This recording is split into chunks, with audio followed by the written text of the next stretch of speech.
श्रीकृष्ण शरणं मम गोपिका जीवनस्मरणं गोविन्द गोविन्द सद्गुरुनाथ महाराज की जय। शुक्लांभरधरं विष्णुं शशिवर्णं चतुर्भुजं प्रसन्नवदनं ध्यायेत् सर्वविघ्नोपशान्तये। नमो नमः सद्गुरुभ्यः सद्गुरुभ्यो नमो नमः। नमो नमः सद्गुरुभ्यः सद्गुरुभ्यो नमो नमः। सच्चिदानन्दरूपाय विश्वोत्पत्त्यादिहेतवे तापत्रय विनाशाय श्रीकृष्णाय वयं नुमः। यं प्रव्रजन्तमनुपेतमपेतकृत्यं द्वैपायनो विरह कातर आजुहाव पुत्रेति तन्मयतया तरवोऽभिनेदुः तं सर्वभूतहृदयं मुनिमानतोऽस्मि। यस्वानुभावमखिलश्रुतिसारमेकम् अध्यात्मदीपम् अतितितीर्षतां तमोऽन्धं संसारिणां करुणयाः पुराणगुह्यं तं व्याससूनुमुपयामि गुरुं मुनीनां।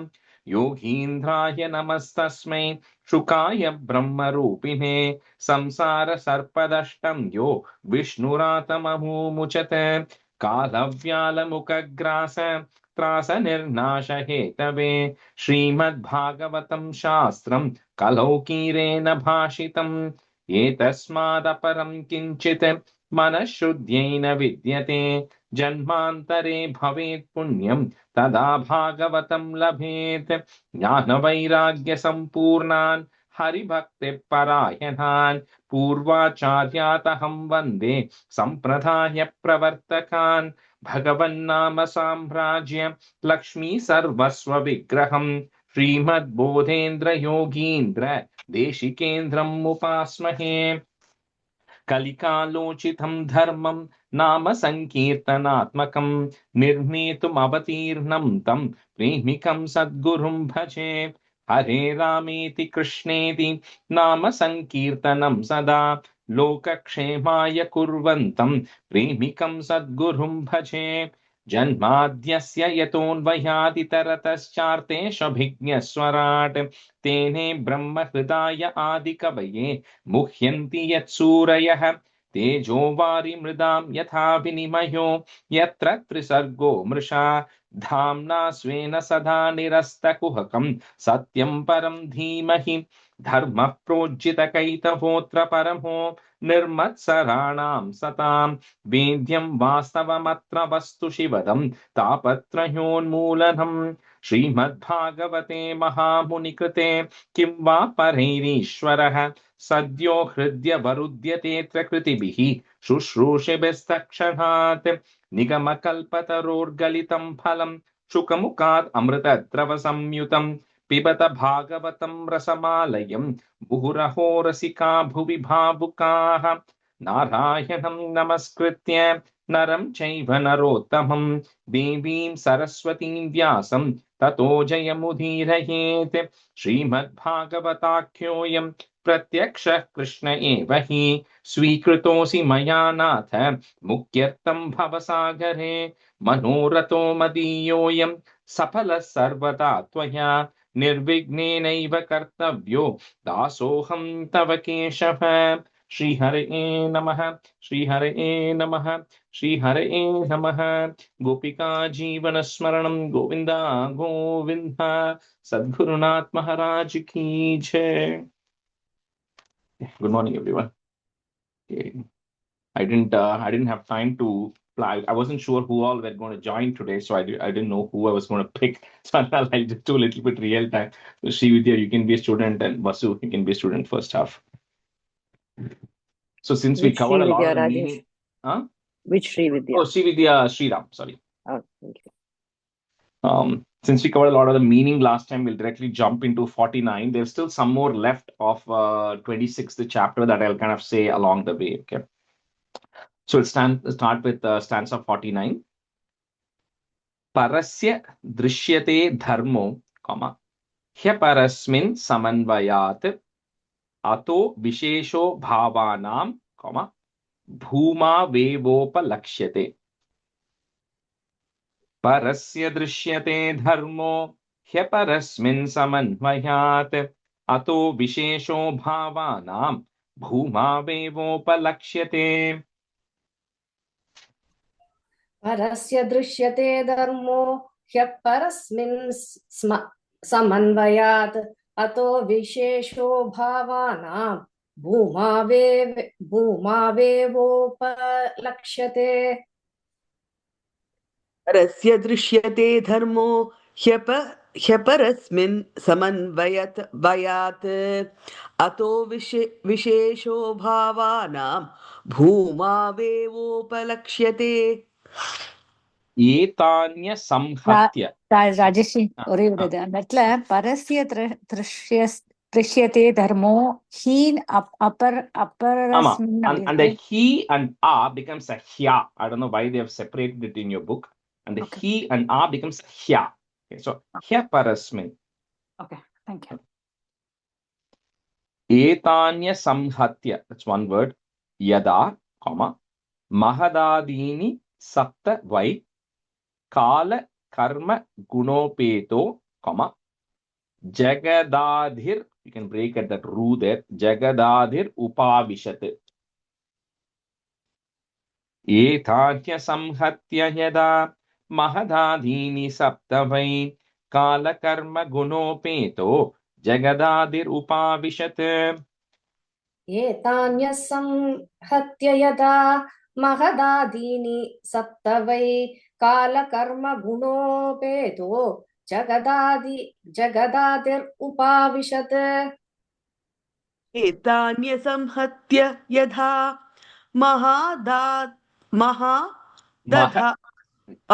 महदादीनि सप्त वै काल कर्म गुणोपेतो जगदादिरुपाविशत् ततस् तेनानुविद्धेभ्यो डबल धा तेनानुविद्धेभ्यो comma युक्तेभ्योंडम that andam word will come along with the yuktebhyo so yuktebhyondam achethanam uttitam purusho yasmat the do that is there we're going to break it it comma yasmat next word starts with the u udatishtadasau virat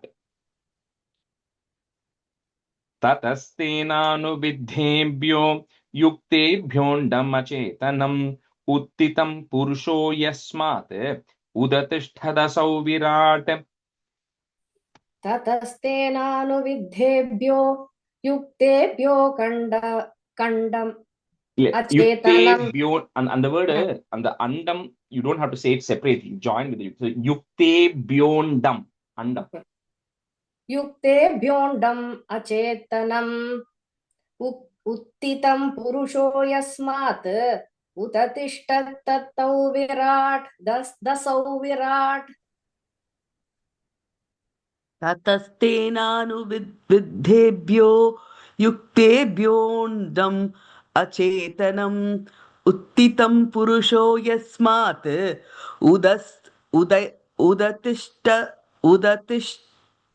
उदतिष्ठदसौ Virat and if you want to break that it's udatishtat asau virat उदतिष्ठद् असौ विराट् that's easier thank you एतदण्डं विशेषाख्यं क्रमवृद्धैर्दशोत्तरैः तोयादिभिः परिवृतं प्रधानेनावृतैर् one word बहिः यत्र लोकविधानोऽयं रूपं भगवतो हरेः एतदण्डं विशेषाख्यं क्रमवृद्धैर्दशोत्तरैः तोयादिभिः परिवृतं प्रधानेनावृतैर्बहिः यत्र लोकवितानोऽयं रूपं भगवतो हरेः एतदण्डं विशेषाख्यं क्रमवृत्तैर्दशोत्तरैः तोयादिभिः परिवृतं प्रधानेनावृतैर्बहिः यत्र लोकविदानोऽयं रूपं भगवतो हरेः एतदण्डं विशेषाख्यं क्रमवृद्धैर्दशोत्तरैः तोयाधिभिः परिवृतं प्रधानेन वृतैर्बहिः यत्र लोकवितानोऽयं रूपं भगवतो हरेः Hiranmayat anda koshat. I'm just breaking that da. Hiranmayat anda koshat, comma, same thing. The do gets broken, comma. Uthaya salileshayat. Tamavishya Mahadevo, comma, Bahuda Nirbibheda Kham. Hiranmayat Andakoshat Uthaya Salileshayat Tamavishya Mahadevo Bahudha Nirbibheda Kham. हिरण्मयात् अण्डकोशात् उत्थाय सलिलेशयात् तमाविश्य महादेवो बहुधा निर्भिभेदकम् हिरण्मयादण्डकोशात् उत्थाय सलिलेशयात् तमाविश्य महादेवो बहुधा निर्भिभेदकम् Nirabhidyatasya, one word, Nirabhidyatasya Pratamam, comma, Mukham Vani Tato Bhavat, Vanya Vannirato Nase, comma, Pranotho Grana Etayoho. Nirabhidyatasya Pratamam, Mukham Vani Tato Bhavat, Vanya Vannirato Nase, Pranoto Grana Etayoho. निरभिद्यतास्य प्रथमं मुखं वाणी ततो भवत् वाण्या वहिर्निरतो नासे प्राणोतो क्राण एतयोः ग्राण एतयोः. And the second line, second word, Vanni and the Agni, Vanni Rato. Vannirato. Vannirato. Okay. निरभिद्यतास्य प्रथमं मुखं वाणी ततो भवत् वाण्या वह्निरतो नासे प्राणोतो घ्राण एतयोः Granad Vayur, I'm breaking at the tra. Granad Vayur Abhidhyetam, comma. Next word starts with the A. Akshini Chakshuretayoho. Tasmat Suryo. My book has Vyabhidhyetam, but I think some books have a Nya sound, Nya letter there. If you have a Nyabhidhyetam, change it to Vyabhidhyetam, B-Y-A, Vya. Vyabhidhyetam, comma. Karnau Shrotram Tato Dishaha. Granhat Vayurabhidhyetam, Akshini Chakshuretayoho. Tasmat Suryo Vyabhidhyetam, Karnau Shrotram Tato Dishaha. क्राणात् वायुरभिद्येताम् अक्षिणी चक्षुरेतयोः तस्मात् सूर्योऽवभिद्येताम् कर्णौ श्रोत्रम् ततो दिशः. On the second line, just before the comma, Vyabhidhyetam. व्यपित्येताम् अनाद्वायोरभिद्येताम् अक्षिणी चक्षुर् एतयोः तस्मात् सूर्यो व्यभिद्येताम् कर्णौ श्रोत्रं ततो दिशः Nirbhibheda Virajastvak. So you'll have like a go, G-O, go letter there. So because when you break it, it becomes a ik and a ro. Okay, so ka, ik. So Virajastvak, comma, Romash Mashradayastataha. That word is a tough word, cannot break it. But Romash Mashravadayastataha. That Shra also is not a full Shra, it's a half Shra. So Mashravadayastataha. Tata Oshadayash Chasan, comma, Shishnam Nirbhibide Tataha. Nirbhibheda Virajastvak. Romash Mashradayastataha.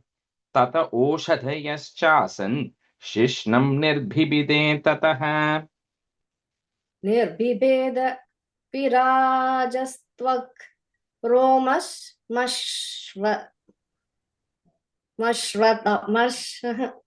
Mashra. I don't know if in Tamil or in Malayalam, have they broken that letter into any two different words, or is it still that? Tamil மர்ஷ்வாத நீங்க சொல்ற மாதிரிதான் இருக்கு. வாதயஸ் தமிழ்ல வந்து ம இஷ் இர் இருக்கு மஷ்வாதன்.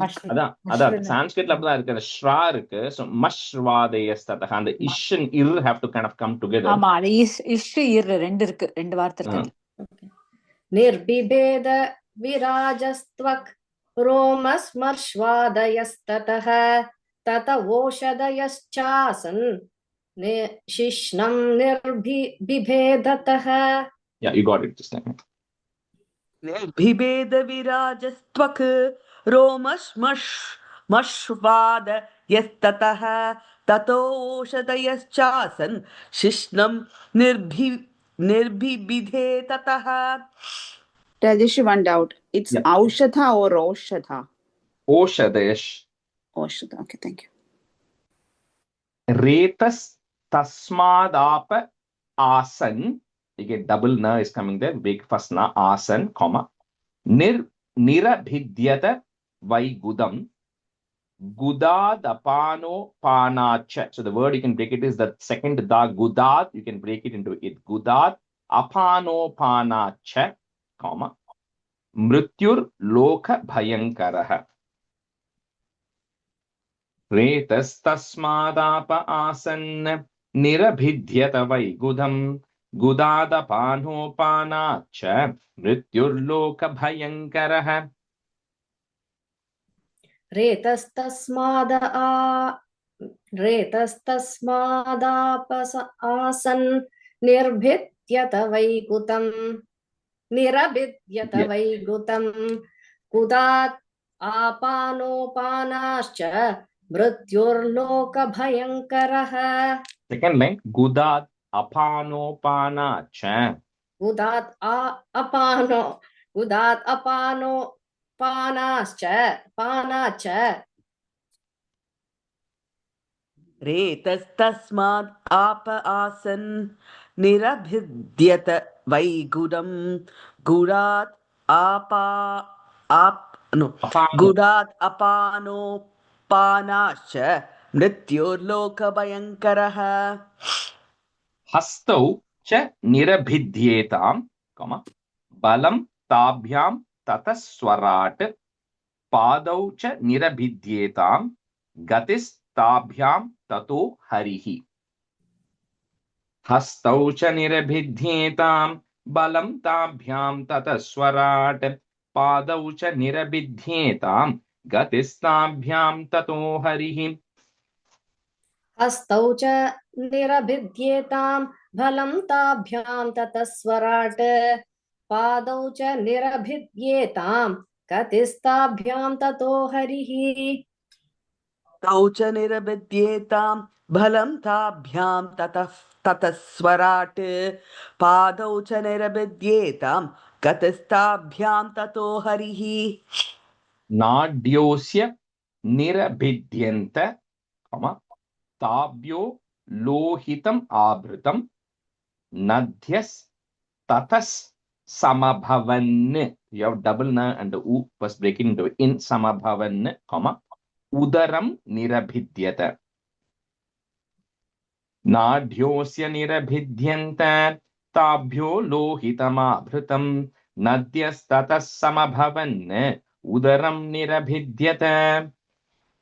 नाट्योस्य निरभिद्यन्त ताभ्यो लोहितमाभृतं नद्यस्ततः समभवन् उदरं निर्भिद्यत. नाद्योस्य निरभिद्यन्त ताभ्यो लोहितमाभृतं नद्यस्ततः समभवन. ओके. नद्यस्ततः समभवन् उदरं निरभिद्यत. शुत् पिपासे ततस् स्यातां, comma. समुद्रस् त्वेतयोरभूत् अथास्य हृदयं भिन्नं, comma. hridayan mana uttitam. Shrutpipase tatasyatam samudhrastvetayorabhut athasya hridayam bhinnam hridayan mana uttitam. क्षुत्पिपासे ततस्यातां समुद्रस्त्वेतयोरभूत् अतस्य हृदयं भिन्नं हृदयान्मन उत्थितम् Athasya, second line, first word. अतास्- Athasya. अतास्य हृदयं भिन्नं पिपासे ततस्यातां समुद्रस्त्वेतयोरभूत् अतास्य हृदयं भिन्नं हृदयान् मन उत्थितम्. Manasas chandrama jato, comma, buddhir giram patihi ahankaras tato rudraha, that ish that is there, visarga comma rudraha, chittam chaityas tato bhavat. Manasas chandrama jato buddhir giram patihi ahankaras tato rudraha chittam chaityas tato bhavat. मनसश्चन्द्रमा जातो बुद्धिर्गिरं पतिः अहङ्कारस्ततो रुद्रः चित्तं चैतस्यतो भवत्. The first line like giram patihi, a sound. Oh, Buddhir. giram pati. Okay. मनसश्चन्द्रमा जातो बुद्धिर्गिरां पतिः अहङ्कारस्ततो रुद्रः चित्तं चैत्यस्ततो भवत्. Ete hyabhyuttita. Again, here if you have Vijayavanga book like he and a, that becomes a hya there. So hyabhyuttita devaha. Add a visargan comma because you are pausing there, that becomes a visarga devaha. Naivas yothapane shakan. That word you cannot break it. So naivas yothapane shakan. One word. Punara bibishuh khani, comma, tamutha payitum kramat. Ye te hyabhyuttita devaha naivas yothapane shakan punara bivishuh khani tamutha payitum kramat.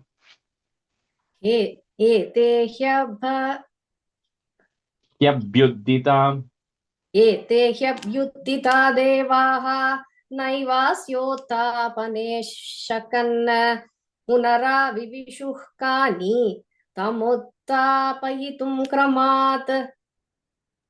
Rajesh, ஒரு quick question. என்னோட புக்ல பேப்பர்ல வந்து தேவஹன்னு கொடுத்துருக்காரு. தேவாஹா சொல்லணுமா நம்ம? Devaha, yeah. Make the change. Okay. एते ह्यभ्युत्थिता देवाः नैवास्योत्थापने शकन् विविशुः तानि तमुत्थापयितुं क्रमात्. I'll take 5-minute meaning here because the next set of stanzas, right? The same words will keep repeating. So you'll be wondering why is it repeating? So I already give you the context there. So just till I don't know how much you remember from 2 weeks back. So basic ingredients, everything, and we said this hiranyandam or hiranya garbha, right? The garbha means an embryo. You can think of it that way. Hiranya is gold, but doesn't necessarily mean gold in this case. It's the source. So this hiranyandam, all these ingredients that we spoke about, the subtle, everything that is required is getting formed like an egg.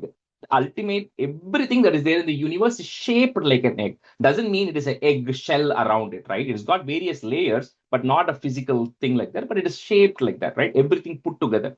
So, but all of that exists. And I was trying to see the best way to my limited knowledge of medicine, which are very poor knowledge. But if you think of the embryo in the womb, when a baby is getting born, if you think of that embryo and you think of this hiranyandam, it is right now the fertilized egg in the embryo. It is in that stage, right? Where it is there, but there's no baby in the womb right now. But the embryo is there, right? Conception, it is happening. So similarly, that's what the hiranyandam is there. So now all the universes have to form, right? That's where the Virat Purusha thing is coming. So they just say, okay, imagine that Virat Purusha entering into that Hiranyandam. It's an imaginary thing. And then the Virat Purusha starts having various body parts because we can relate to a human body. So they're saying the Virat Purusha, you imagine a human body of the Virat Purusha, his eyes are coming, his hands are coming, his legs are coming, right? But each of them, they tie to what it means, right? So that's why in the previous set of stanzas, it came here, right? Manasas Chandrama Jato, it came, and then Granat, Banni, right? Agni. So what they are essentially saying is each of those things, when the Virat Purusha goes in, at the end of the day, the Bhagavan is energizing that. So as each of his body parts are getting formed, some of the things which were in blueprint comes to life. So earlier when we spoke about the Indriyangal, we said the eyes as one of the Indriya, it is a blueprint of what an eyes needs to be. But there is nothing physical there. It cannot actually see. That functionality is not there, right? So I've now compared it to the embryo. Embryo is there. There's no baby, right? It is all just there as a seed, right? Now the baby's body starts getting formed. That is how you imagine the various worlds and everything coming into action, because Virat Purusha is going and is physically creating the various things, right? So the moment it starts becoming the 14 worlds, that is one side of it. And the second side of it is all these organs that we spoke about, the concept of an eye becomes something that physically somebody can get an eye, because all of it was in Sukshma form. Your body also, we spoke about the Sukshma Shariram, but you don't have the gross body yet. So whatever is required for the gross body needs a physical eye. I'm just talking of humans. Every insect, animal could all be different. All of that starts to materialize so souls can get inside them, right? Just like how a human baby is getting formed on the parallel side. I'm just drawing these two parallels, right? So that is the step one, which was discussed so far. Now, although in the embryo's case, the baby is born, baby is not yet born, baby is created inside the womb. You can see the baby has eyes, the baby has mouth, the baby has hands, all of that stuff, right? And we'll talk very detailed about this thing later on, 2 chapters later. But unless there is a soul that gets in, the baby cannot be born and start function, right? So something has to go in, right? So if that baby's arms are saying, I'm an arm, I want to be able to do something, it cannot do it because it's not energized by a soul which can get that to happen, right? The baby cannot see it. The eye is there, but it cannot see and experience till the soul is going there and makes it able to do it. But the hand is trying, the eyes are trying, which is what the next set of stanzas are going to talk about when it says, Nodda Tishta Thada Virat. So what it says is, when this other worlds and everything is getting formed, they are getting formed, right? And they all have an owner. They all have a devata for, the concept of an eye. All of that is there. By themselves, they are useless. They are just a tool. So they are not able to do anything. So they go and try to wake up that Virat, saying, give me that energy, give me that energy. That's how they're explaining it, because by itself, it is useless. It is a physical instrument, right? So then it says, please, it goes and tries to wake up Virat, but Nodda Tishta Thada Virat will keep coming. So everybody individually is trying, please wake up and energize me, please wake up and energize me. But the Virat Purusha does not wake up, does not energize. Eventually, at the very end, when the time is right, he wakes up. So that you compare to a soul entering into a body. Now, all of a sudden, the body is functioning, right? The arms and all were already there. The soul has gone. So that is the concept he's explaining here, that similarly, when all these 14 worlds, everything is getting created, physically they're all there, but they cannot function till that Virat Purusha or the Bhagavan goes and gives them energy or gives, green light, go forward, right? Till the green light is given, none of them actually moves forward, none of them functions, right? So that's what they keep telling. And eventually the Virat Purusha does that, and then they're all energized and the worlds all start forming. Now births can start happening in the various things because Virat Purushas. So first it starts with the blueprint, which is the Hiranyandam. Then it forms the physical structure, which is the Brahmandam that is there. Then that physical structure has to get again energized by this Virat Purusha. for the physical things to start functioning. So those are the kind of high level 3 steps that they talk through. Anyway, that word is going to keep repeating. So I want you to know what that is referring to in the next 15 stanzas, right? Okay. I think Nikki, we'll just do 2 groups of 2 because we may not have much time. So you can continue. Srividyan Asu. Vannir vacha mukham beje, comma, nodatishtat tada virat, na udatishtat. That's what it means. Udatishtat is to wake up. Na udatishtat means Virat is not waking up. So nodatishtat tada virat. Ghanena nasike vayuhu, comma, nodatishtat tada virat. So here the nasika, the nose of the Virat, which forms, it refers to several things that the nose of the Virat Purusha is. That is saying, I'm not able to function because the things which have come from the nose of the Virat Purusha are not functioning. So it is going in and tries to wake up Virat. He says, hey, I'm not able to function. I'm there physically, but unless you give me the energy, I can't do anything. But Virat Purusha is not yet waking up. So that's what it will keep repeating. Vanhirvacha mukham bheje nodadishtat tada virat ghanena nasike vayuhu. Sorry, vayuhu, that visarga comes there. I don't know if I said that. Vayuhu, comma. Nodadishtat tada virat. अन्निर्वाचामुखं भेजे नोततिष्ठात् तदा विराट् घ्राणेन नासिके वायुः नोदतिष्ठात् तदा विराट् Nodadishtat tada virat. नोततिष्ठत् तदा विराट् अन्यर्वाचामुखं भेजे नोदतिष्ठत् तथा विराट् घ्राणेन नासिके वायुः नोदतिष्ठत् तथा विराट् Akshini chakshushadityo, comma, nodadishtat tada virat. Shrotrena karnau cha disho, comma, nodadishtat tada virat.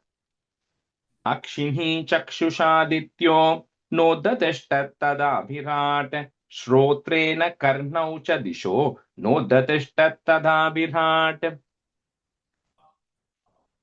अक्षिणी चक्षुषादित्यो नोततिष्ठत् तदा विराट् श्रोत्रेण कर्णौ च दिशो करेक्ट् Karnau cha. कर्णौ च दिशो नोततिष्ठत् तदा विराट् किनी चक्षुतादित्यो नोदतिष्ठत् तथा विराट् श्रोत्रेण कर्णौ च दिशो नोदतिष्ठत् तथा विराट् Twacham romabhir oshadhyo, comma, nodadishtat tada virat. Retasa sishnam apastu, comma, nodadishtat tada virat. Tvacham romabhiroshadhyo nodadishtat tada virat. Retasa sishnam apastu nodadishtat tada virat. त्वचं रोमभिरोषध्यो नोततिष्ठत् तदा विराट् रेतसा शिश्नमापस्तु नोततिष्ठत् तदा विराट् अचं रोमभिरोषध्यो नोदतिष्ठत् तथा विराट् रेतसा शिश्नमापस्तु नोदतिष्ठत् तथा विराट्. So just to give a couple of examples of what came. So for example, it says that from the ears of the Virat Purusha, because the ears are for hearing, right? So from the ears of the Virat Purusha, the ability of sound waves to go through space became active, right? Because sound waves have to go through space. It doesn't magically happen, right? There has to be some principles through which it has to happen. She says the ears of the Virat were responsible for that. And there is a Devata associated with that, right? Which is for the ears, it's the Dig Devata, the guardians of the directions. They are responsible for maintaining that, right? So similarly, it says from the nostrils of the Virat, because it is the prana vayu, the ability of the smell and for the breathing to happen and the life force, all of that is controlled by the nostrils of the Virat. So there is a Vayu is the owner of that. So here, each of those people, because Vayu then tries to go through that, because Vayu, he's the owner. He says, okay, this has to work this way. The principles are said, the space is there, sound is there, but the sound has to be able to go through space. The principles have to work, right? So for all of that, they try to wake up. So again, that Vayu is going through the nostrils of the Virat and saying, give me the strength so that this will work in the right way. The Dig Devatas are saying that the Vayu is talking about the prana, but the Dig Devatas talk about the ability of the sound to go. Similarly, it talks about mouth is the Agni, is the Vanni, is the Agni Devata, is responsible from who's coming from the mouth of the Virat. He is responsible for everything related to speech for every being in this universe.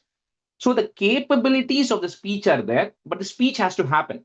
So he's saying, I have all the vocal cords, I have all of that stuff, but you, Virat, has to give me the blessing so that beings can communicate, right? Ability to communicate. So they all go to try to wake up Virat, so that will happen, but he's not waking up. So that's how each of these things is going through. Okay, Gudam mrityurapanena, noddatishtat tada Virat, hasta vindro balenaiva, noddatishtat tada Virat. Gudam mrityurapanena, noddatishtat tada Virat, hasta vindro balenaiva, noddatishtat tada Virat. बुधं मृत्युरपानेन नोदतिष्ठत्तदा विराट् हस्ता विन्द्रो बलेनैव नोदतिष्ठत्तदा विराट् मृत्युरपानेन नोदतिष्ठत्तदा विराट् हस्ताविन्द्रो बलेनैव नोदतिष्ठत्तदा विराट् Vishnur gatyaiva charanau, noddatishtattada Virat, nadir nadhyo lohitena, noddatishtattada Virat. Vishnur gatyaiva charanau, noddatishtattada Virat, nadir nadhyo lohitena, noddatishtattada Virat. विष्णुर्गत्यैव चरणौ नोदतिष्ठत्तदा विराट् नाडीर्नद्यो लोहितेन नोदतिष्ठत्तदा विराट् विष्णुर्गत्यैव चरणौ नोदतिष्ठत्तदा विराट् नाधीर्नद्यो लोहितेन नोदतिष्ठत्तदा विराट् Shutridbhyam udaram sindhuhu, put a visarga comma, sindhuhu. Next line, ir goes away. Noddatishta tada Virat. Hridayam manasa chandro, noddatishta tada Virat. Shutridbhyam udaram sindhuhu, noddatishta tada Virat. Hridayam manasa chandro, noddatishta tada Virat. शुद्रड्भ्याम् उदरं सिन्धुः नोदतिष्ठत्तदा विराट् हृदयं मनसा चन्द्रो नोदतिष्ठत्तदा विराट् शुद्रद्भ्याम् उदरं सिन्धुः नोदतिष्ठत्तदा विराट् हृदयं मनसा चन्द्रो नोदतिष्ठत्तदा विराट् Buddhya brahmapi hridayam, noddatishta Virat. Rudrobhimatya hridayam, noddatishta Virat. Buddhya brahmapi hridayam, noddatishta Virat. Rudrobhimatya hridayam, noddatishta Virat.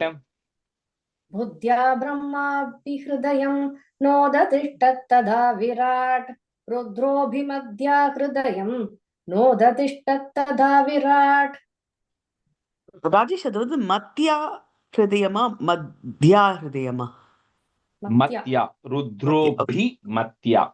Okay बुद्ध्या ब्रह्मापि हृदयं नोदतिष्ठत्तदा विराट् रुद्रोऽभिमत्या हृदयं नोदतिष्ठत्तदा विराट् Chittena hridayam chaityah, kshetrajñah pravishat yada, Virat tadaiva purushah, salilat udatishtata. So very simply, again, just to coming to that human baby example, even if the hands and legs can all move, unless the consciousness comes to you, the baby is not alive.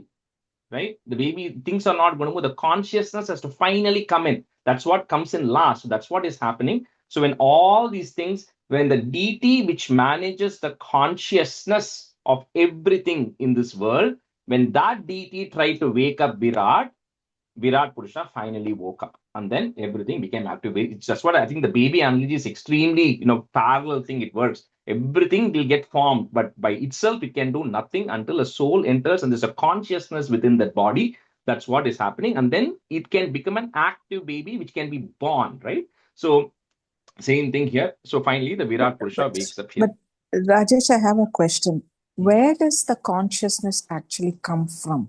What is And the the first source of the Mahat, consciousness? we said, right? The Mahat is that consciousness. So the Mahat is a consciousness, right? So like initially think of it this way. If you're getting a laptop to work, right?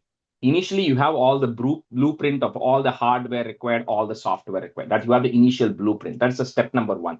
Then somebody has to go to the factory and put everything together, right? So the blueprint you have is a concept of the Hiranyandam, which means everything is there in individual pieces. Then you have to go to the factory and then you have to assemble everything, right? Which is what that step was happening where Virat Purusha is coming in and then everything is manifesting, right? So the laptop is ready right now.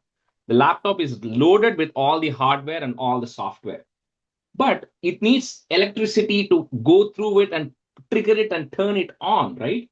So that also electricity is also you are the one providing it, right? If you think you are the owner of everything, you are the one providing. So unless you give that electricity, Ade Mari, the Virat Purusha is the one who's creating the Mahat, the consciousness, and then he creates all of these things. Everything is getting active, everything is there. But finally, that consciousness has to re-enter into every single atom. That's why we say every single Paramanu has that God energy in that, has the consciousness in it. The consciousness levels are different. So once that consciousness enter, then the plants can grow the way it wants. Humans can function the way they want. Animals can function the way they want. Different beings can function. So that consciousness is the last thing to actually enter into everything to make it active. But that is the Thanks, Mahat Rajesh. from which everything. Yeah, thank you. चित्तेन हृदयं चैत्यः क्षेत्रज्ञः प्राविशद् यथा विराट् तथैव पुरुषः सलिलात् उदतिष्ठत. चित्तेन हृदयं चैत्यः क्षेत्रज्ञ प्रविशात्यदा प्राविशत्यदा विराट् तथैव पुरुषः सलिलादुदतिष्ठत. हृदयं चैत्यः क्षेत्रज्ञः प्राविशद्यधा विराट् तथैव पुरुषः सलिलादुदतिष्ठत. यथा प्रसुप्तं पुरुषं प्राणेन्द्रिय मनोधियः प्रभवन्ति विनायेन नोत्थापयितुं नोत्थापयितुम् ओजसा. यथा प्रसुप्तं पुरुषं प्राणेन्द्रियमनोधियः प्रभवन्ति विनायेन नोत्थापयितुमोजसा. यथा प्रसुप्तं पुरुषं प्राणेन्द्रियमनोधियः प्रभवन्ति विनायेन नोत्थापयितुमोजसा. यथा प्रसुप्तं पुरुषं प्राणेन्द्रियमनोधियः प्रभवन्ति विनायेन नोत्थापयितुमोजसा. तमस्मिन् प्रत्यगात्मानं धिया योग प्रवृत्तया भक्त्या विरक्त्या ज्ञानेन विविच्यात्मनि चिन्तयेत्. तमस्मिन् प्रत्यगात्मानं धिया योग प्रवृत्तया भक्त्या विरक्त्या ज्ञानेन विविच्यात्मनि चिन्तयेत्. तमस्मिन् प्रत्यगात्मानं धियो योग प्रवृत्तया भक्त्या विरक्त्या ज्ञानेन विविच्यात्मनि चिन्तयेत्. I think the first line is something you said different. Diya yoga pravrittaya. तमस्मिन् प्रत्यगात्मानं धिया योगप्रवृत्तया. Correct? Yeah, correct. अमस्मिन् प्रत्यगात्मानं धिया योगप्रवृत्तया भक्त्या विरक्त्या ज्ञानेन विविच्यात् मनिचिन्तयेत्. So the net takeaway he's giving in this last stanza, which is one of the Chatushloki Bhagavatam, which Bhagavan told to Brahma, which is to say, even if you do not understand anything that we learned so far in this chapter, he says the one thing you have to always remember is nothing in this world, even the smallest of atom, is going to be able to function without Bhagavan's energy inside that. It is there in every single thing with no exception, number one.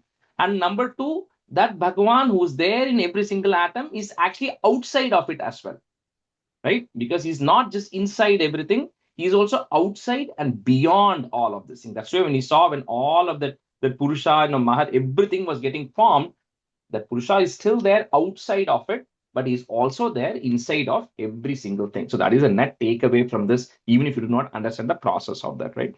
Srimad Bhagavate Mahapurane Paramahamsyam Samhitayam Tritiya Skande Kapileye Tattva Samamnaye Shadvimshodhyayah. इति श्रीमद्भागवते महापुराणे पारमहंस्यां संहितायां तृतीयस्कन्धे कापिलेये तत्त्वसमाम्नाये षड्विंशोऽध्यायः. श्रीमद्भागवते महापुराणे पारमहंस्यां संहितायां तृतीयस्कन्धे कापिलेये तत्त्वसमाम्नाये षड्विंशोऽध्यायः. We'll just switch. Sundari, you can be student, and Sudha, you can be student. Ata Sapta Vimshodhyayah. I'll explain this later. So this is the another one more chapter of this thing continuing, and then things start becoming a little bit easier to understand. But Shri Bhagavan Hubacha Prakriti Stopi Purusho, comma, Najyate Prakritair Gunaihi Avikarat. I'm just breaking at the da. Avikarat Akartritvat. So there's a double na you will have there. First put a it. Avikarat Akartritvat, comma, Nirgunatvaj Jalarkavat. So double na, one becomes a it, one becomes a ni. Shri Bhagavan Huvacha Prakritistopi Purusho Najyate Prakritair Gunaihi Avikarata Kartritvat Nirgunatvat Jalarkavat. Shri भगवानुवाच प्रकृतिस्थोऽपि पुरुषो नाज्यते प्राकृतैर्गुणैः अविकारात् अकर्तृत्वात् निर्गुणत्वाज्जलार्कवत्. श्रीभगवानुवाच प्रकृतिस्थोऽपि पुरुषो नाज्यते प्राकृतैर्गुणैः अविकारात् अकृत्वात् निर्गुणत्वाञ्जलार्कवत्. And the second line, Avikarat Akartritvat. Akartritvat. Yeah. Sa yeshi yerhi prakritehe visarga, comma. Next line, the ir goes away on top of the gu. Guneshvabi vishajyate. Cannot break that. Guneshvabi vishajyate. Ahankriya vimudhatma, comma. Kartasmithyabhimanyate. Even that word you cannot break it. Kartasmithyabhimanyate. Sahesha yerhi prakritehe guneshvabhivishajyate ahankriya vimudhatma kartasmithyabhimanyate. स एष यर्हि प्रकृतेः गुणेष्वभिविषज्यते अहङ्क्रिया विमूढात्मा कर्तास्मीत्यभिमन्यते. स एष यर्हि प्रकृतेः गुणेष्वभिविषज्यते अहङ्क्रिया विमूढात्मा कर्तास्मीत्यभिमन्यते. Tena samsara padavim, breaking at that ma, im, comma. Next word starts with the a. Avashobhyetya nirvritaha. One word. Avashobhyetya nirvritaha. प्रासङ्गिकैः कर्म दोषैः सदसन् मिश्र योनिषु तेन संसारपदवीम् अवशोभ्येत्य निर्वृतः प्रासङ्गिकैः कर्मदोषैः सदसन्मिश्र योनिषु तेन संसारपदवीम् अवशोभ्येत्य निर्वृतः प्रासङ्गिकै कर्मदोषैः सदसन्मिश्रयोनिषु येन संसारपदवीम् अवशेभ्योत्य अवशेभ अवशो अवशोभ्येत्य निर्वृतः प्रासङ्गिकै कर्मदोषैः सदसन्मिश्रयोनिषु अर्थे ह्यविद्यमानेऽपि he and the a that becomes a hyada ह्यविद्यमानेऽपि संसृतिर्न निवर्तते ध्यायतो विषयानस्य स्वप्नेनर्थागमो यथा one word स्वप्नेनर्थागमो यथा अर्थे ह्यविद्यमानेऽपि संसृतिर्न निवर्तते ध्यायतो विषयानस्य स्वप्नेनर्थागमो यथा अर्थे ह्यविद्यमानेऽपि संस्मृतिर्न निर्वर्तते ध्यायतो विषयानस्य स्वप्नेनार्थागमो यथा. And the first line after the comma, samsritir. Samsrutir न निर्वर्तते. Yeah. Thank you. अर्थे ह्यविद्यमानोऽपि संसृतिर्न निवर्तते ध्यायतो विषयानस्य स्वप्नेनर्थागमो यथा. अथ एव शनैश्चित्तं प्रसक्तम् असतां पति भक्तियोगेन तीव्रेण विरक्त्या च नयेद्वशम् अत एव शनैश्चित्तं प्रसक्तमसतां पति भक्तियोगेन तीव्रेण विरक्त्या च नयेद्वशम् अत एव शनैश्चित्तं प्रसक्तम् असतां पथि भक्तियोगेन तीव्रेण विरक्त्या च नयेद्वशम्.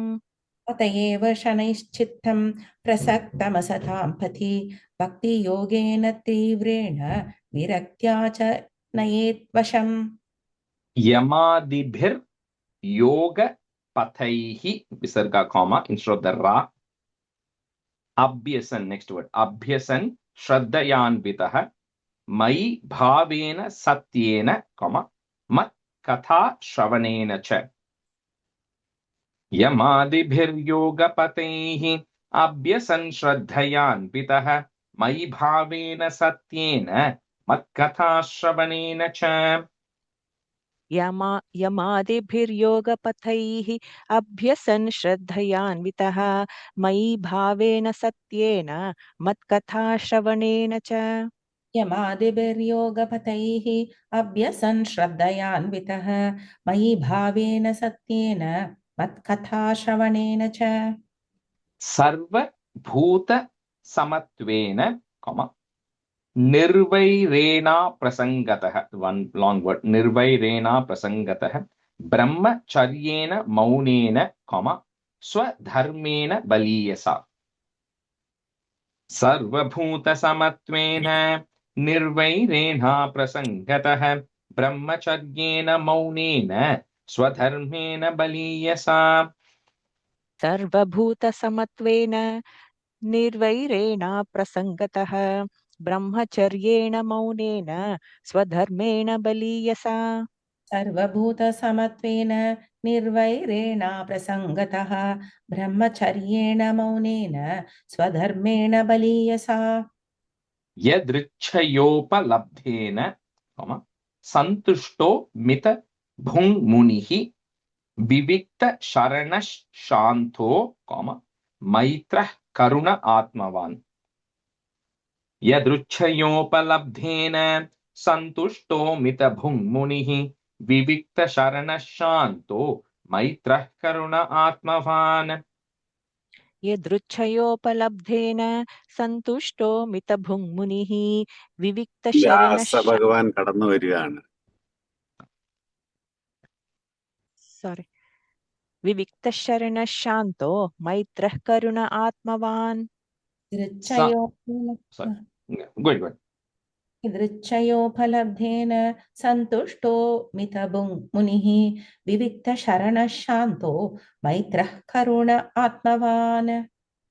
Sanubandhe cha dehesmin. You'll have a double na there. One of them becomes in dehesmin. Next word starts with the a. Akurvan nasadagraham. If you want to break it, akurvan asadagraham. Jnanena drishta tatvena, comma, prakrutef purushasya cha. Sanubandhe cha dehesmin akurvan nasadagraham. Jnanena drishta tatvena प्रकृतेः पुरुषस्य च. सानुबन्धे च देहेऽस्मिन् अकुर्वन् असदाग्रहं ज्ञानेन दृष्टतत्त्वेन प्रकृतेः पुरुषस्य च. सानुबन्धे च देहेऽस्मिन् अकुर्वन् असदाग्रहं ज्ञानेन दृष्टतत्त्वेन प्रकृतेः पुरुषस्य च. निवृत्त बुद्ध्यवस्थानो, दूरी भूतान्य दर्शनः उपलभ्यात्मनात्मानं. One word, उपलभ्य आत्मना आत्मानं. One long word, but उपलभ्यात्मनात्मानं, चक्षुषेवार्कम् आत्मदृक्.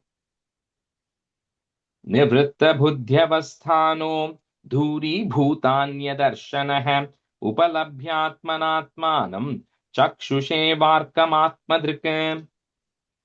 निवृत्तबुद्ध्यवस्थानो दूरीभूतान्यदर्शनः उपलभ्यात्मनात्मानं चक्षुषेवार्कमात्मदृक्. निवृत्तबुद्ध्यवस्थानो दूरीभूतान्यदर्शनः उपलभ्यात्मनात्मानं चक्षुषेवार्कमात्मदृक्. मुक्तलिङ्गं सदा भासं, इं, next word a, असति प्रतिपद्यते सतो बन्धुम् असच्चक्षुः, सर्वानुस्यूतम् अद्वयम्. सर्वानुस्यूतम् अद्वयम्. मुक्तलिङ्गं सदा भासम् असति प्रतिपद्यते सतो बन्धुम् असच्चक्षुः सर्वानुस्यूतमद्वयम्. मुक्तलिङ्गं सदा भासम् असति प्रतिपद्यते सतो बन्धुम् असच्चक्षुः सर्वानुस्यूतमद्वयम्.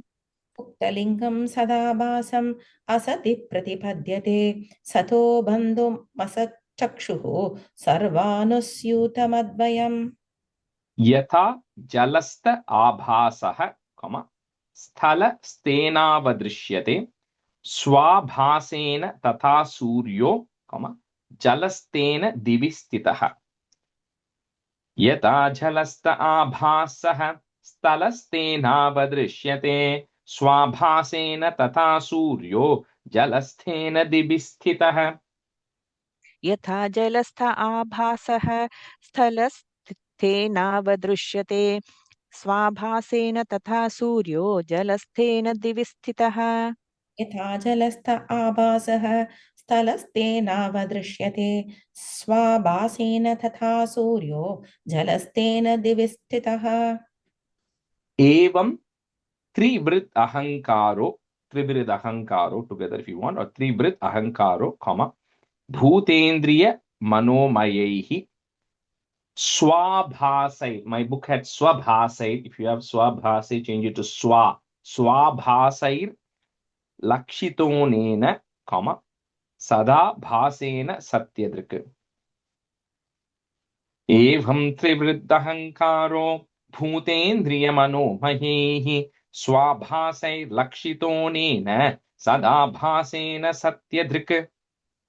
एवं त्रिवृत् अहंकारो भूतेन्द्रियमनोमयैः स्वाभासैर्लक्षितोनेन सदा भासेन सत्यदृक्. एवं त्रिवृत् अहंकारो भूतेन्द्रियमनोमयैः स्वाभासैर्लक्षितोनेन सदा भासेन सत्यदृक्. The next one, little bit of a tongue twister.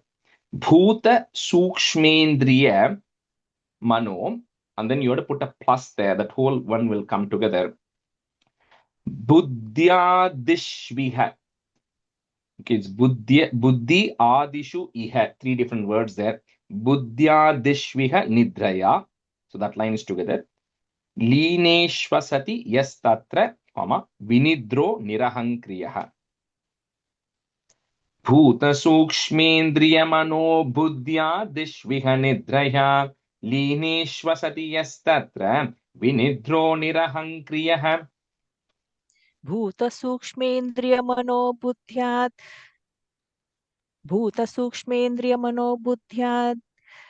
Buddhya दिश्विह dishviha. निद्रया. Sorry, go ahead. Where should I break though? You cannot, and the mano kapram, you can't break it. Okay. So after that mano word, buddhya dishviha is one word.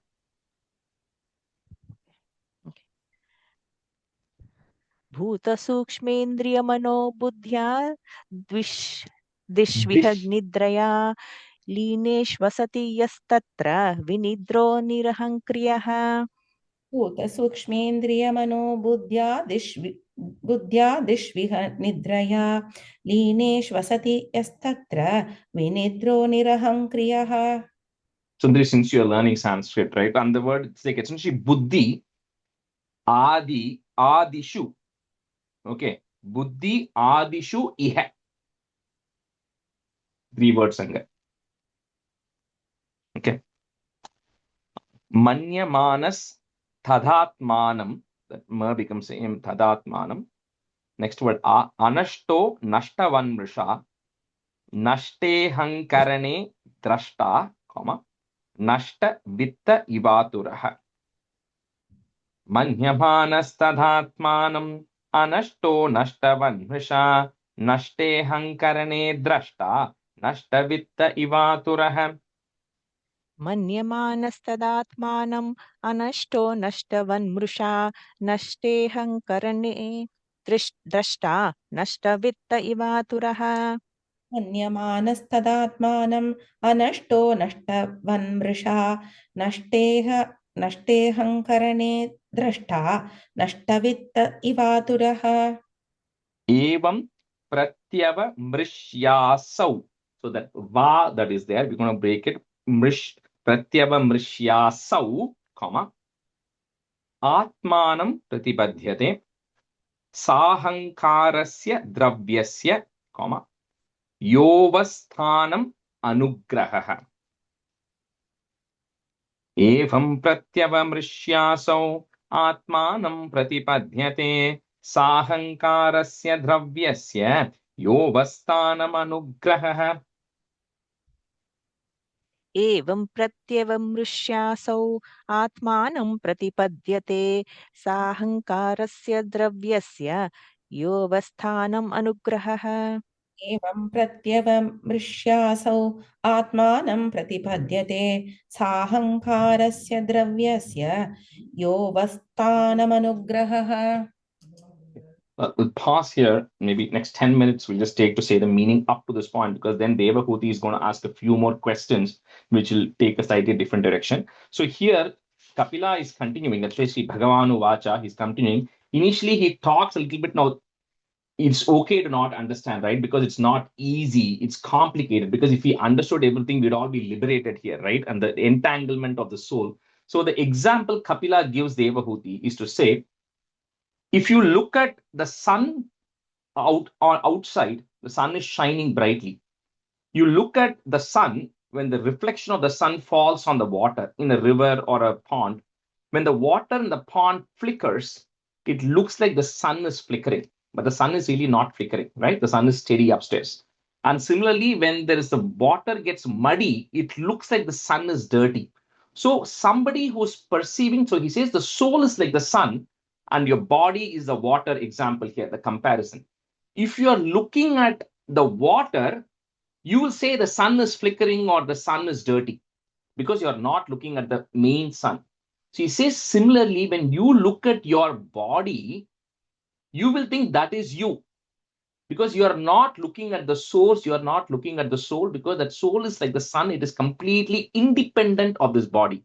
Technically it's independent, but it gets bound. But that is the difference he's saying. So he says anybody who's a conditioned soul, which all of us are, we cannot separate our body from our soul. That is a fundamental problem. The more you keep breaking it into your head, saying that the soul is unchangeable, it has nothing to, it is connected to your body, but it's independent of it. And I'll give you another example of how that actually works, right? So that is the main thing he's saying is you are not realizing that. Because you don't realize that, you keep looking at the water and keep thinking that the sun is actually, shimmering when the water is actually doing.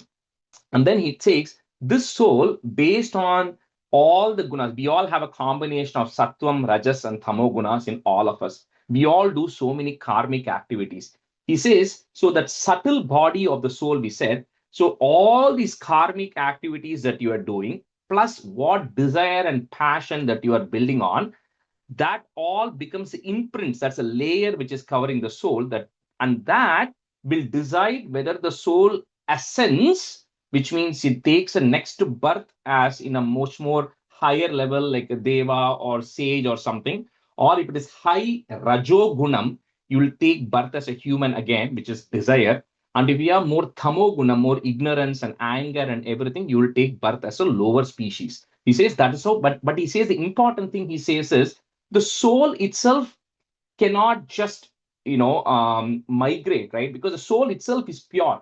The layers around it, like we spoke about, it has the mahat, which we spoke about earlier, the ahankaram, it has the indriyangal, it has all of that, which forms the subtle body of the soul.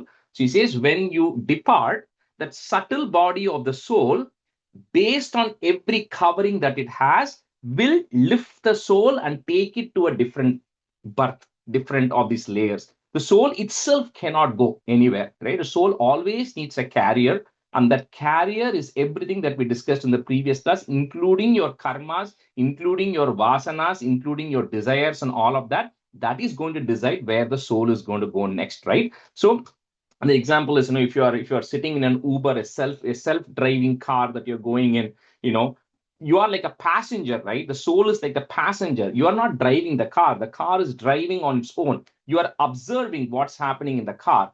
But as you're going through, you're stopping in a drive-through, you're carrying all your bags, all of that you are carrying with you as a passenger. When the car meets with an accident, which means the car is gone, the body is gone. Let's say you survive. What do? You just get out of the car with all your belongings and go to the next car, right? So he says that is what happens. So he says several times, he says death is nothing to be worried about. All it does is it just you just shed the body and you keep going, just like how you get down from your ratham, right? In this case, I'm saying car, but you get down from the chariot and then you keep growing. He says that is the one you have to keep telling to yourself is that the soul is completely pure. It's untouched by any of these things. It is all just like how when you are dreaming, you think everything is real. The soul is thinking that everything is real right now. The moment you wake up, which is akin to you dying, that is similar to you waking up from a dream. The soul suddenly wakes up, it realizes, oh my God, I was just a witness. I was truly not affected by any sorrow or anything that was going on, because it is all the layers around me which are affected. The soul is still pure, right? So that's initial explanation he gives around the soul itself. Then he comes into how do you get this condition, the soul which is so attached, to move away. And that's why here, even though it is Sankhya explaining with numbers, Kapila always refers to devotion. He says one has to, and I think it is in the text 6, he says, Mai bhavena satyena matkatha shravanena cha. He says, by completely being devoted to me and by constantly hearing and chanting about me, the soul can free itself from all of these things. And then he says, how do you become a true devotee? How do you execute devotion? He says, next several stanzas, this is very similar to Ashtanga Yoga. He says, one, even though you don't see everybody as having the same Paramatma, you don't understand that, treat everybody equally. Do not differentiate anybody. You have, no matter what, you have to treat everybody equally, not have any enmity with anyone. And then he says you have to observe brahmacharyam, right? Which is very hard for us But he says the reason for that is, he says, only then you will gradually uplift yourself. You will not, the desires won't come, because the more you get sucked into it, the more desires will come. And then he says you have to practice maunam. Now, maunam here doesn't mean mauna vratam, as in don't talk to anybody at all. He says don't talk useless things. That's what he really means by maunam here, right? He says always talk about me, always talk about Bhagavan. And when you're constantly doing that, what happens that is that you will gradually shed all of these things and you will come to the realization. So that's why he talks.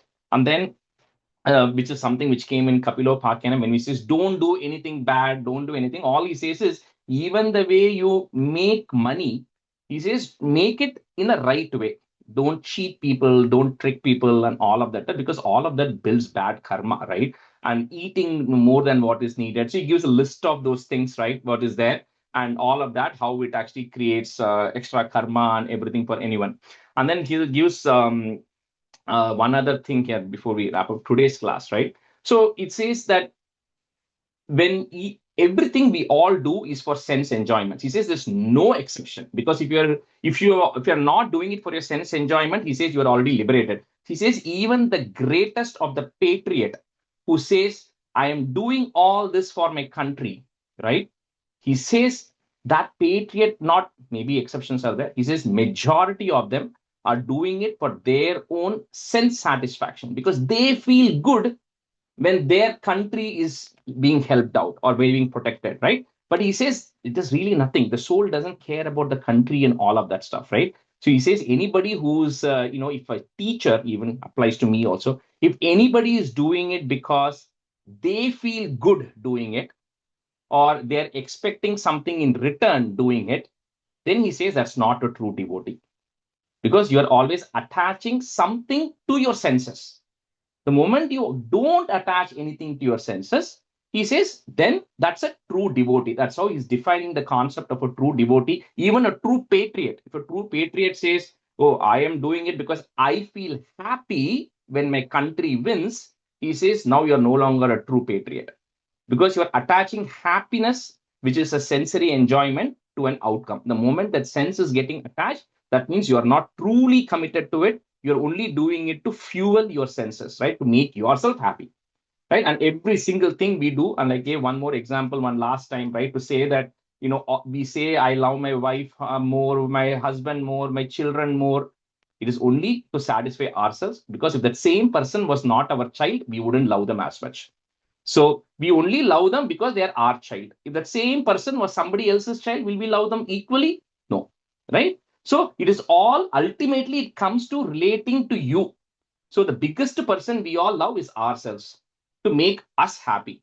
So he says that is what you got to remove. So don't worry about making you happy and you're making your senses happy, because then you're going to get stuck in this rut, right, of finding ways to make yourself happy and all that. Anyway, so that is where Bhagavan says, Kapila says to Devahuti, and then next question, Devahuti is saying, all this is great, but how do I get out of this? Which is the next question. He Yeah, says, that's exactly. It is very hard to be a good person and a bad இல்ல இல்ல person. இது Chinmaya மிஷன்ல angle போயிட்டு இருக்கு. இது எங்க நம்மள எப்படி இதெல்லாம் கீப் பண்ணுவோம்? ஆம் ஆத்மி இல்லையா Rajesh? next Kapila is going to answer that, but like we had discussed in the Bhakti Yogam, he says that it's very simple. Don't try to force your mind to not do something. That's not going to happen. You cannot Enjoyment. force your mind. You just have to take your mind and divert it to something. The mind is always looking for something to get attached to, right? In the 90 minutes, if you're not in this class, you're doing something else. The 90 minutes that you are in the class, if you're paying full attention, You know what, Rajesh? you are in just that doing path. in this class. That's it. அந்த புண்ணியம் கொஞ்சம் கொஞ்சம் எங்களுக்கு கிடைக்கும். You are in that path, we know. இல்ல. I'm just saying, that. And all Kapila says is very simple. He says, don't try to complicate by trying to prevent your mind from doing different things. No, divert your mind to something else which is useful. By diverting your mind to something else which is useful, you are not getting attached to the useless things. That is the simplest way to get out of it. So Very nice. Thank okay. you. All right, we'll end the class here. Shri Hare Namaha, Shri Hare Namaha, Shri Hare Namaha. Gopika Jeevana Smaranam Govindha Govindha. Sadgurunath Maharaj ki jai. Kahena vacha manasendriyerva buddhyatmana va prakrite swabhavat karomi yatyat sakalam parasmai narayanayeti samarpayami. Thank you, everyone. Thank you, Thank you, Rajesh. Rajesh. Have a Thank you good very much. practice. Thank you, Bye, bye, Rajesh. bye. Bye, bye.